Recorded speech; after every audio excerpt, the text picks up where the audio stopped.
Hello दोस्तों, मैं हूँ राधा तिवारी। गंगा सागर साहित्य चैनल में आप सभी का स्वागत है। आज हम बात करें हिंदी साहित्य का सरल इतिहास। पार्ट 1 के माध्यम से मैंने जो पुस्तक की कितने भागों में विभाजित किया गया है, कितने प्रकरण हैं, कितने खंडकाल हैं, वो मैंने बात की थी। तो आज का है आदिकाल टॉपिक।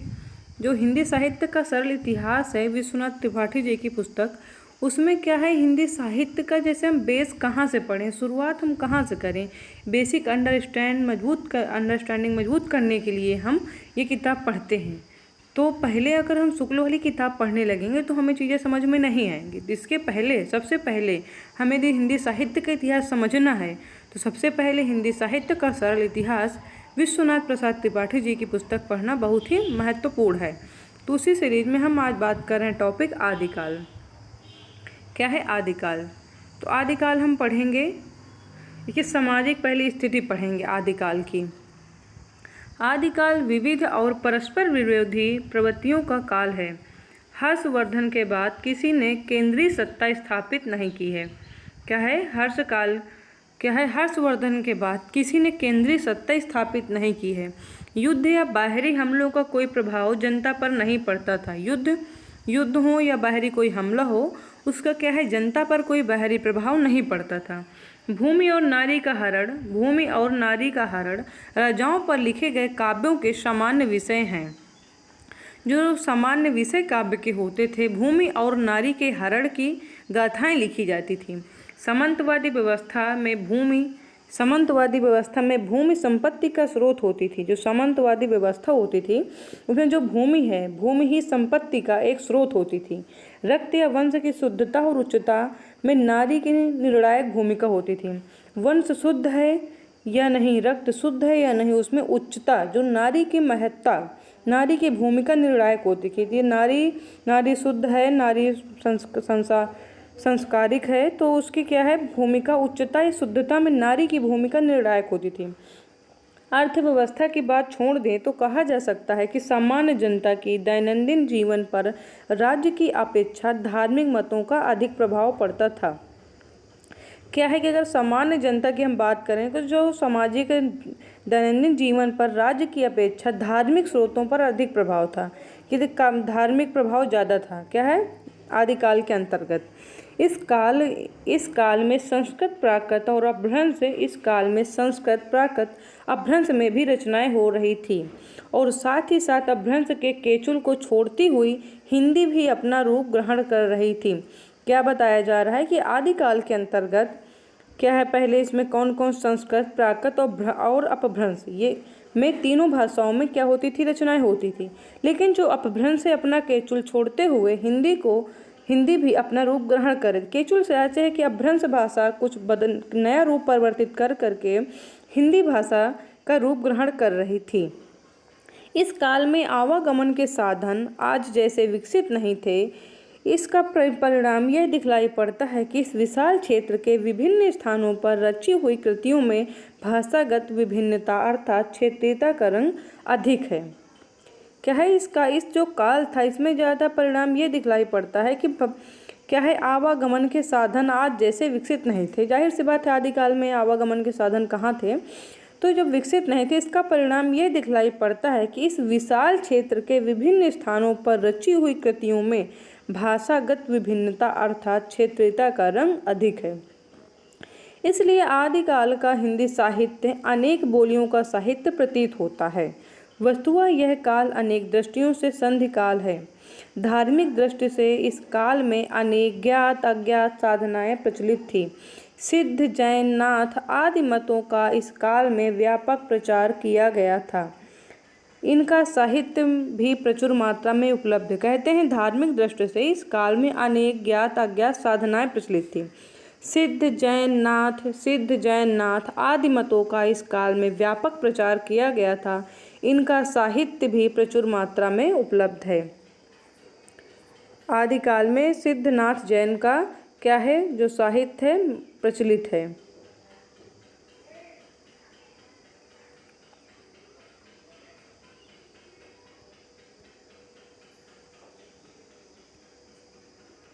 धार्मिक साधना के रूप में वैष्णव मत का प्रचार समाज जनता में कम नहीं रहा। जो धार्मिक साधना के रूप में जो वैष्णव धर्म का है उसका प्रचार सामान्य जनता में कम नहीं रहा होगा, किंतु इस काल में वैष्णव मतावलंबी साहित्य अपेक्षाकृत कम मिलते हैं।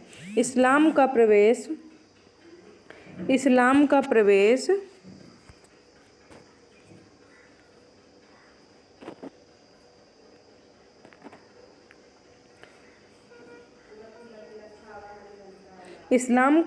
हो चुका था, किंतु इसका प्रभाव साहित्य पर आदिकाल के अंतिम चरण के प्रसिद्ध कवि अमीर खुसरो में ही दिखलाई पड़ता है। कहते हैं कि जो है इस्लाम का प्रवेश आदिकाल में हो चुका था, किंतु इसका प्रभाव साहित्य पर आदिकाल के अंतिम चरण के प्रसिद्ध कवि अमीर खुसरो में ही दिखलाई पड़ता है। संदेश रासक का रचयिता अब्दुल रहमान अपने नाम से इस्लाम धर्मावलंबी ज्ञात होता है, किंतु उसकी रचना पर इस्लाम का प्रभाव नहीं के बराबर है, बिल्कुल नाम मात्र का है इस्लाम का प्रभाव अब्दुल रहमान की रचना अद्दहमार में। अब हम देखते हैं कुछ सिद्ध कवियों की बात करते हैं। क्या है? सिद्ध कवियों की बात करते हैं हम। बौद्ध धर्म कालांतर में तंत्र मंत्र की साधना में बदल गया था। वज्रयान इसी प्रकार की साधना था। महापंडित राहुल संकृत्यायन के अनुसार, किसके अनुसार? महापंडित राहुल संकृत्यायन के अनुसार बौद्ध धर्म अपने हीनयान और महायान के विकास को चरम सीमा तक पहुंचाकर अब एक नई दिशा लेने की तैयारी कर रहा था। राहुल संकृत्यायन जी कहते हैं कि बौद्ध धर्म अपने हीनयान और महायान के विकास को चरम सीमा तक पहुंचाकर अब एक नई दिशा लेने की तैयारी कर रहे थे। जब उसे मंत्रयान, वज्रयान या सहजयान की संज्ञा मिलने वाली थी, सिद्धों का संबंध इस वज्रयान शाखा से था। तो मोस्ट इम्पॉर्टेंट है, जैसे आप नोट्स बना रहे हैं तो बना सकते हैं कि जो सिद्धों का संबंध है वज्रयान शाखा से, इसको लिख सकते हैं। उनकी संख्या कितनी है? सिद्धों की संख्या कितनी है? 84। याद रखिएगा कितनी है? सिद्धों की संख्या 84 है। प्रथम सिद्ध सरहपा हैं। जो प्रथम सिद्ध हैं राहुल संकृत्यायन जी किसे मानते हैं? सरहपा को मानते हैं, जो कि 8वीं सदी के हैं। 8वीं सदी के सहज जीवन पर बहुत अधिक बल देते हैं। इन्हें ही सहजयान का प्रवर्तक माना जाता है। सहजयान का प्रवर्तक इसे माना जाता है, सरहपा को। राहुल संकृत्यायन सरहपा का समय क्या मानते हैं? 8वीं सदी मानते हैं। सिद्धों ने नैरात्म्य भावना, कायायोग, सहज शून्य तथा समाधि का भिन्न भिन्न अवस्थाओं का वर्णन किया है। इन्होंने वर्णाश्रम व्यवस्था पर तीव्र प्रहार किया है। इन्होंने संध्या भाषा शैली, किनकी बात हो रही? इन्होंने में सिद्ध कवियों की बात हो रही है। इन्होंने संध्या भाषा शैली में रचनाएं की है। संध्या भाषा वस्तुतः अंतः साधनात्मक अनुभूतियों का संकेत करने वाली प्रतीक भाषा है। इसीलिए प्रतीकार्थ खुलने पर ही यह समझ में आती है। इस भाषा शैली का उपयोग नाथों ने भी किया है। कबीर आदि निर्गुण संतों की इस भाषा शैली को उलटबासी कहा जाता है। कबीर और आदि निर्गुण जो संतों की जो भाषा, उन्हें उलटबासी कहा जाता है। मध्य देश के पूर्वी भाग में सिद्धों के होने का पता चलता है। इनकी भाषा भी उन्हीं क्षेत्रों की तत्कालीन रूप में मिलते हैं। तो इसमें इतने पैराग्राफ में क्या महत्वपूर्ण है कि जो राहुल संकृत्यायन हैं वो क्या मानते हैं? सिद्धों के प्रथम कवि सरहपा को मानते हैं, जिनका जो जीवन क्रम है 8वीं शताब्दी से माना जाता है। सिद्धों की संख्या 84 है। और सिद्धों की जो सिद्धों का स्थान क्या है? इनकी जो सिद्धों का स्थान है मध्य देश के पूर्वी भाग में ही सिद्धों के होने का पता चलता है। कहाँ? पूर्वी भाग, मध्य देश के पूर्वी भाग, ये महत्वपूर्ण है। मध्य देश के पूर्वी भाग सिद्ध कहाँ मिलते हैं? मध्य देश के पूर्वी भाग में। अब हम पढ़ते हैं नाथ कवियों को। सिद्धों के हमने पढ़ लिया। नाथों का समय थोड़ा बाद का है। 84 सिद्धों की जो सूची मिलती है उसमें कई नाम भी हैं। वज्रयान सिद्धों के साथ नाथों का भी संबंध है। नाथ पंथ में गोरखनाथ शिव के रूप में माने जाते हैं। किसके? नाथ पंथ जो हैं किसके बराबर माने जाते हैं? शिव के रूप में माने जाते हैं। किसके? शिव के। वज्रयानी सिद्धों के साथ नाथ पंथों का संबंध था। नाथ पंथ में गोरखनाथ शिव के रूप में जाने जाते हैं। इसका शैव होना स्पष्ट है। गोरखनाथ ने पतंजलि के योग को लेकर हठ योग का प्रवर्तन किया है। किसने? याद रखिएगा, गोरखनाथ ने पतंजलि के योग को लेकर हठ योग का प्रवर्तन किया है। ब्रह्मचर्य, वाक संयम, शारीरिक मानसिक शुचिता तथा मद्य मांस के त्याग का आग्रह किया। ब्राह्मणों के कर्मकांड एवं वर्णाश्रम व्यवस्था पर उन्होंने भी तीव्र प्रहार किया है। नाथपंथी जो कौन है, याद रखिएगा। तो नाथपंथ हैं वो गोरखनाथ, किनके प्रथम माने गोरखनाथ ही मुख्य माने जाते हैं। गोरखनाथ को शिव का अवतार माना जाता है। और गोरखनाथ जो क्या है, गोरखनाथ ब्रह्मचर्य, वाक संयम, शारीरिक मानसिक शुचिता तथा मद्य मांस के त्याग का आग्रह किया है। ब्राह्मणों के कर्मकांड एवं वर्णाश्रम व्यवस्था पर क्या है, तीव्र प्रहार किया है। और गोरखनाथ का जो है शैव, गोरखनाथ क्या है, शैव हैं। वज्रयानी सिद्धों के साथ का इनका संबंध भी था। अब हम देखते हैं कि उनका सिद्धांत, गोरखनाथ का जी का एक बहुत ही सिद्धांत प्रचलित है कि जोई जोई पिंडे सोई सोई ब्रह्मांडे, अर्थात गोरखनाथ जी का बहुत ही प्रमुख है ये कि जोई जोई पिंडे सोई सोई ब्रह्मांडे, अर्थात जो शरीर है वही, जो शरीर में है वही ब्रह्मांड में है। क्या है? जो शरीर में है वही ब्रह्मांड में है।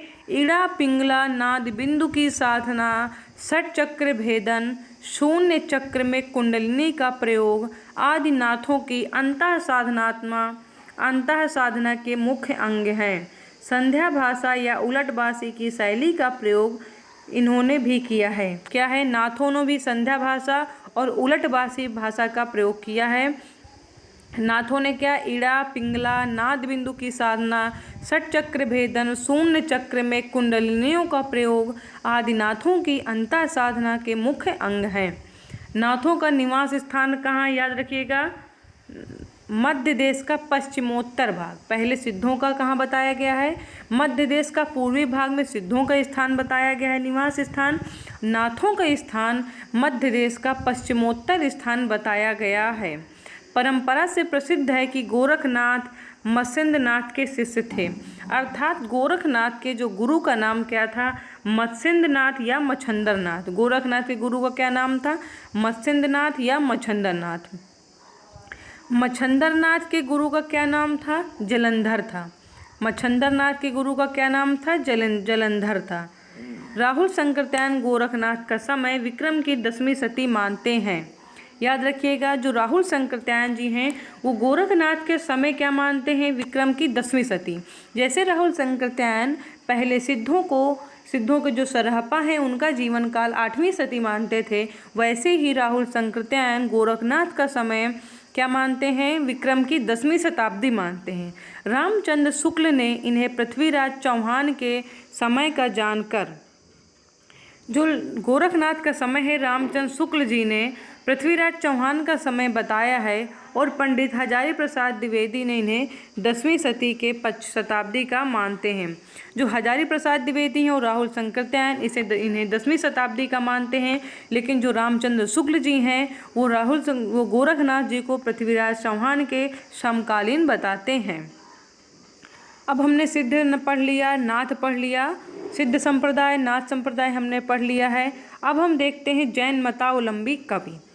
जैन मतावलंबी कवि भी बहुत ही महत्वपूर्ण हैं, क्योंकि हम बेसिक मजबूत करके पढ़ रहे हैं, तो शुरुआत से कोई भी टॉपिक हम नहीं स्किप कर रहे हैं। पूरा लाइन बाय लाइन वाचन, हिंदी साहित्य का इतिहास, हिंदी साहित्य का सरल इतिहास पुस्तक मैं कंप्लीटली आपको कवर करवाऊँगी। जैन मत के प्रभाव में अधिकांश काव्य गुजरात, राजस्थान और दक्षिण में रचा गया है। जैन मत के प्रभाव में अधिकांश काव्य गुजरात, राजस्थान और दक्षिण में रचा गया है। यह प्रायः प्रामाणिक रूप में उपलब्ध है। जैन मतावलंबी रचनाएं दो प्रकार की हैं, एक जिनमें नाथ सिद्धों की तरह अंतः साधनात्मक उपदेश, नीति, सदाचार पर बल और कर्मकांड का खंडन है। ये प्रायः दोहों में रचित मुक्तक हैं। क्या है? जैन मतावलंबी रचनाएं दो प्रकार की हैं, जिनमें एक प्रकार है जिनमें नाथ सिद्धों की तरह अंतर साधना, उपदेश, नीति, सदाचार पर बल दिया गया है और कर्मकांड पर खंडन किया गया है। ये प्रायः पुस्तकें दोहों में रचित है। कहली पहली प्रकार। दूसरा प्रकार क्या है? जिनमें पौराणिक जैन साधकों की प्रेरक जीवन कथा या लोक प्रचलित कथाओं को आधार बनाकर जैन मत का प्रचार किया गया है। जैन पौराणिक काव्य एवं चरित काव्य इसी श्रेणी के काव्य हैं। पहला प्रकार क्या है? जिनमें नाथ सिद्धों की तरह अंतर साधनात्मकता का उपदेश, नीति, सदाचार पर बल और कर्मकांड का विरोध किया गया है। दूसरा प्रकार है, ये प्रायः दोहों में रचित हैं। कौन? पहला प्रकार। दूसरा प्रकार है जिनमें पौराणिक जैन साधकों की प्रेरक जीवन कथा या लोक प्रचलित कथाओं को आधार बनाकर जैन मत का प्रचार किया गया है। जैन पौराणिक काव्य एवं चरित काव्य की श्रेणी के अंतर्गत आते हैं। अब हम देखते हैं जो जैन आचार्य हैं हेमचंद्र क्या है? 12वीं सदी के हैं। प्राकृत व्याकरण मेरुतुंग क्या है? 13वीं सदी के हैं। हेमचंद्र 12वीं सदी के प्राकृत व्याकरण और मेरुतुंग का जो हेमचंद्र का कौन सा ग्रंथ है? प्राकृत व्याकरण। मेरुतुंग 13वीं शताब्दी के हैं। इनकी रचना है प्रबंध चिंतामणि। जैनेतर रचनाएं भी संकलित हैं। सदाचार, उपदेश, रहस्य साधना वाली मुक्तक रचनाएं सिद्धों की रचनाओं में बहुत मिलती हैं। इनमें भी सहज पर बल दिया गया है। जो 10वीं सदी के कवि हैं। राम सिंह 12वीं शताब्दी के लगभग के कवि हैं। आदि इसी कोटि के प्रमुख जैन कवि पौराणिक काव्य धारा में अभ्रंश के महान कवि स्वयंभू आते हैं। जो अभ्रंश के महान कवि हैं कौन है? स्वयंभू आते हैं, जिन्होंने राम कथा को आधार बनाकर राम कथा को आधार बनाकर क्या है? पौमचर्यु रचना किसकी है? स्वयंभू की है, जिन्होंने राम कथा को आधार बनाकर स्वयंभू 8वीं सदी के कवि हैं। पौमचर्यु जो है पद्मावत और तुलसीदास के रामचरितमानस की ही तरह कड़वकबद्ध शैली में है।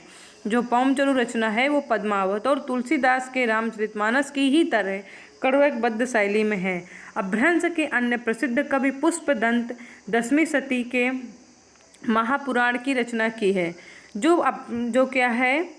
पुष्पदंत है 10वीं सदी के कवि हैं। उनकी रचना है महापुराण की रचना। इसके अतिरिक्त जैन अपभ्रंश कवियों ने भारी संख्या में चरित काव्य लिखे हैं। इनमें पुष्पदंत का नाग सुकुमार चरित, जसहर चर्यु, पुष्पदंत की रचना, पुष्पदंत की नाग कुमार चरित, जसहर चर्यु तथा कनकामर मुनि की 11वीं सदी का करकंड चरित अधिक प्रसिद्ध है। अगले कौन से रचित हैं? कनकामर मुनि जो 11वीं सदी का करकंड चरित अधिक प्रसिद्ध है। भविष्यत कथा नामक प्रसिद्ध अपभ्रंश कथा पाल, जो भविष्यत कथा ये रचना है। भविष्यत कथा किसकी है? धनपाल की रचना है। धनपाल 10वीं सदी के हैं। धनपाल कब के हैं? 10वीं सदी के हैं। ऐसी रचना है जिनमें लोक प्रचलित कथा को भी सरल बनाए रखा गया है। जैन मत में दीक्षित होने की प्रेरणा भी दी गई है। किसकी? जैन मत में। अभी हम इस काल का लिखा गया वैष्णव साहित्य बहुत ही कम मात्रा में उपलब्ध है, लेकिन लक्ष्मीधर द्वारा 14वीं शताब्दी में संकलित प्राकृत पैंगलम के अनेक छंदों में विष्णु के विभिन्न अवतारों से संबंधित पंक्तियां मिलती हैं। कौन? लक्ष्मीधर एक कवि आते हैं जो कि 14वीं शताब्दी के हैं। उनकी रचना है प्राकृत पैंगलम के अनेक छंदों में विष्णु के विभिन्न अवतारों से संबंधित पंक्तियां मिलती हैं। इस प्रकार हेमचंद्र जो हैं 12वीं सदी के हैं। इनकी रचना है प्राकृत व्याकरण में संकलित अपभ्रंश दोहों में भी कृष्ण, राधा, दशमुख आदि की चर्चा आती है। इससे अनुमान किया जा सकता है कि इस काल के साहित्य में विष्णु के विभिन्न अवतारों को लेकर प्रचुर मात्रा में रचनाएं हुई थीं, जो कि अब उपलब्ध नहीं हैं। बहुत कुछ स्थिति श्रृंगार परक लौकिक काव्यों की भी है। सौभाग्यवश जो राउलवेल कौन से हैं? राउलवेल 11वीं सदी के हैं और संदेश राजक 13वीं सदी नामक 2 शुद्ध लौकिक श्रृंगारिक काव्य प्रमाणिक हैं। जो राउलवेल रचना है 11वीं सदी की राउलवेल, और जो संदेश रासक अब्दुल रहमान की रचना 13वीं सती नामक 2 शुद्ध लौकिक श्रृंगारिक काव्य प्रामाणिक तौर पर उपलब्ध हो गए हैं। कौन सी रचनाएं 2 हैं जो लौकिक श्रृंगारिक काव्य के तौर पर प्रामाणिक हैं? राउरवेल और संदेश रासक। संदेश रासक का महत्व इससे भी आंका जाना चाहिए कि वह किसी भारतीय भाषा में रचित इस्लाम धर्मावलंबी कवि की प्रथम रचना है। ऐसी पहली जो है संदेश रासक का महत्व इसलिए आंका जाना महत्वपूर्ण है कि किसी भारतीय भाषा में रचित इस्लाम धर्मावलंबी कवि की प्रथम रचना है। कौन? संदेश रासक। संदेश रासक 3 प्रक्रमों में विभाजित हैं। 223 छंदों का संदेश काव्य है। राउरवेल का रचयिता रोडा नामक कवि हैं जिसने किसी राजा के अंतःपुर में रहने वाली विभिन्न प्रदेशों की रानियों का वर्णन है। आजकल जो रचनाएं हैं उनकी जो अंदर की कथा क्या है वो भी पूछा जाता है। तो राउरवेल में किसकी कथा वर्णित है? जिसने किसी राजा के अंतःपुर में रहने वाली विभिन्न प्रदेशों की रानियों का वर्णन है। प्राकृत पेंगलम के छंदों को देखने से पता चलता है कि आश्रयदाता राजाओं को आधार बनाकर काव्य रचने की परंपरा इस काल में विद्यमान थी। जो प्राकृत पेंगलम रचना है उसके छंदों को देखने से पता चलता है कि आश्रयदाता राजाओं को आधार बनाकर काव्य रचने की आदिकाल में परंपरा रही है कि किसी राजा के हम आश्रित हैं और उसी के ऊपर हम रचनाएं कर रहे हैं। प्राकृत पेंगलम में विद्याधर द्वारा रचित संभवतः राजा जयचंद की और एवं अनुमानतः सारंगधर द्वारा रचित हम्मीर की प्रशंसा में लिखे पद्य मिलते हैं। हेमचंद के प्राकृत व्याकरण में अपभ्रंश के जो दोहे संकलित हैं उनसे एक बात तो स्पष्ट होती है कि दोहा उस समय का लोक प्रचलित छंद था। जो हेमचंद ने लिखा है प्राकृत व्याकरण, उस ग्रंथ को पढ़ने से ये पता चलता है कि जो दोहे संकलित हैं उनसे एक तो यह बात स्पष्ट होती है कि दोहा उस समय का सबसे लोक प्रचलित छंद था। दूसरे वीरता, श्रृंगार और नीति विषयक दोहों में रचित कृतियाँ भी लोकप्रिय थी। इन दोहों की अभिव्यक्ति इतनी निश्चल और सहज है कि इन्हें लोक साहित्य की कोटि में रखा जा सकता है। लोक साहित्य के अंतर्गत प्राकृत व्याकरण के दोहे रखे जा सकते हैं। यहाँ धर्म, वीर, श्रृंगार, नीतिपरक दोहों के कुछ उदाहरण दिए गए हैं। जरा उदाहरण भी हम देख लेते हैं हेमचंद जी का। प्रावई मुड़िहों भंतड़ी ते मड़ी आहा गणंती अखई निरामई परम पई अजय लव न लहंती। ये बहुत महत्वपूर्ण है, इन्हें आप याद भी रखते चलिएगा। ऐसा नहीं है कि सिर्फ आप नोट्स बनाते चलिएगा। जो मोस्ट इम्पॉर्टेंट है किसकी रचना है, कौन से लेखक हैं और उसमें क्या महत्वपूर्ण है, क्या विशेषता है उस रचना की, ये भी आपको करते चलना है। प्रायः मुनियों को भी भ्रांति हो जाती थी। वे मन का गिनते थे। अच्छा निरामय परद मद, अक्षय निरामय परम पद, आज में भी लौ ना ही लगा पाते।